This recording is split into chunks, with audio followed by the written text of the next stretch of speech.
ನಮಸ್ಕಾರ, ನಾನು ನಿಸರ್ಗ. ಇದು ವಿಶ್ವವಾಣಿ ಪ್ರಾಪರ್ಟಿ. ಬೆಂಗಳೂರು ಭಾರತದ ಸಿಲಿಕಾನ್ ವ್ಯಾಲಿ. ಇಲ್ಲಿ ಸಣ್ಣ ಮನೆ, ವೇಗದ ಜೀವನ, ದಿನದಿಂದ ದಿನಕ್ಕೆ ಬೆಳೆಯುತ್ತಿರುವ ಜನಸಂಖ್ಯೆ ಕಾರಣ ಜಾಗದ ಕೊರತೆ ಇಲ್ಲಿ ಸಾಮಾನ್ಯವಾಗಿಬಿಟ್ಟಿದೆ. ಇಲ್ಲಿನ ಜನರು ತಮ್ಮ ಹೆಚ್ಚಿನ ಸಮಯವನ್ನ ಕಚೇರಿ, ಟ್ರಾಫಿಕ್ ಮತ್ತು ಒತ್ತಡದಲ್ಲೇ ಕಳೀತಾರೆ. ಹೀಗಾಗಿ ಮನೆಯ ಒಳ ವಿನ್ಯಾಸವು ಸರಳ, ಕ್ರಿಯಾತ್ಮಕ ಮತ್ತು ಶಾಂತಿ ತರುವಂತಿರಬೇಕು. ಹಾಗಾದ್ರೆ ಬನ್ನಿ, ಬೆಂಗಳೂರಿನ ನಗರ ಜೀವನಕ್ಕೆ ಹೊಂದಿಕೊಳ್ಳುವ ಇಂಟೀರಿಯರ್ ಡಿಸೈನ್ಗಳ ಬಗ್ಗೆ ಇವತ್ತು ನೋಡೋಣ.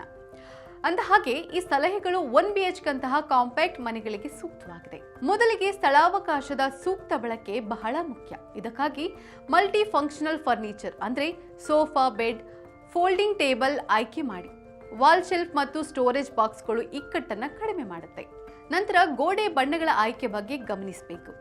ಪೇಸ್ಟಲ್ ಶೇಡ್ಸ್, ಹಗುರ ಬಿಳಿ ಬಣ್ಣಗಳು ಬೆಳಕಿನ ಪ್ರತಿಫಲನ ಕಡಿಮೆ ಮಾಡಿ ಬ್ರೈಟ್ನೆಸ್ ಹೆಚ್ಚಿಸುತ್ತೆ. ಉದಾಹರಣೆಗೆ ಹಸಿರು, ನೀಲಿ ಬಣ್ಣಗಳು ಬೆಂಗಳೂರಿನ ವಾತಾವರಣಕ್ಕೆ ಒಪ್ಪುವಂತಾಗಿದೆ. ಇನ್ನು ಬೆಳಕು ಮತ್ತು ಗಾಳಿ ಆಡುವಿಕೆ ಆದ್ಯತೆ ನೀಡಬೇಕು. LED ಲೈಟ್ಗಳು, floor lamps, smart lighting system ಅಳವಡಿಸಿಕೊಳ್ಬೇಕು. ಸ್ಮಾರ್ಟ್ ಲೈಟಿಂಗ್ ಸಿಸ್ಟಮ್ ಅಳವಡಿಸಿದ್ರೆ ಮೊಬೈಲ್ ಆಪ್ನಲ್ಲಿ ಲೈಟ್ಸ್ ಅನ್ನ ನಿಯಂತ್ರಿಸಬಹುದು. ಇವೆಲ್ಲದರ ಜೊತೆಗೆ ನೈಸರ್ಗಿಕ ಬೆಳಕು ಕೂಡ ಅಷ್ಟೇ ಮುಖ್ಯ. ಕಾಂಪ್ಯಾಕ್ಟ್ ಮನೆಗಳಿಗೆ ಇಂಡೋರ್ ಗಾರ್ಡನ್ ಆಕರ್ಷಕ. Snake plant, money plant, peace lily ಅಂತಹ ಒಳಾಂಗಣ ಸಸ್ಯಗಳನ್ನ ಬೆಳೆಸಬಹುದು. ಈ ಸಸ್ಯಗಳು ಮನೆಯ ಒಳಾಂಗಣದ ಗಾಳಿಯನ್ನ ಶುದ್ಧೀಕರಿಸಲು ಕೂಡ ನೆರವಾಗುತ್ತೆ. ಇನ್ನು ಹ್ಯಾಂಗಿಂಗ್ ಪಾಟ್ಸ್, ವರ್ಟಿಕಲ್ ಗಾರ್ಡನ್ ಕೂಡ ಮನೆಯ ಅಂದ ಹೆಚ್ಚಿಸಲು ಉತ್ತಮ ಆಯ್ಕೆ. ಇಂತಹ ಇಂಡೋರ್ ಗಾರ್ಡನ್ ಐಡಿಯಾಗಳು ಜಾಗ ಉಳಿಸಿ ಮನೆಗೆ ಹಸಿರಿನ ಉಸಿರನ್ನ ನೀಡುತ್ತೆ. ಇನ್ನು ಕಿಚನ್ ಮತ್ತು ಬೆಡ್ರೂಮ್ ವಿನ್ಯಾಸ ಹೀಗಿರಬೇಕು. ಅಡುಗೆ ಮನೆಗೆ ಮಾಡ್ಯುಲರ್ ವಿನ್ಯಾಸ ಉತ್ತಮ. ಚಿಕ್ಕ ಜಾಗವನ್ನ ಸರಿಯಾಗಿ ಬಳಸಿಕೊಳ್ಳಲು ಓಪನ್ ಶೆಲ್ಫ್ ಬಳಸಬಹುದು. ಬೆಡ್ರೂಮ್ಗೆ ಸರಳ ವಿನ್ಯಾಸ ಸೂಕ್ತ. Cotton bedsheet, sound proof curtains ಇದ್ರೆ ಸಿಟಿಯ ಶಬ್ದವನ್ನ ತಗ್ಗಿಸಬಹುದು.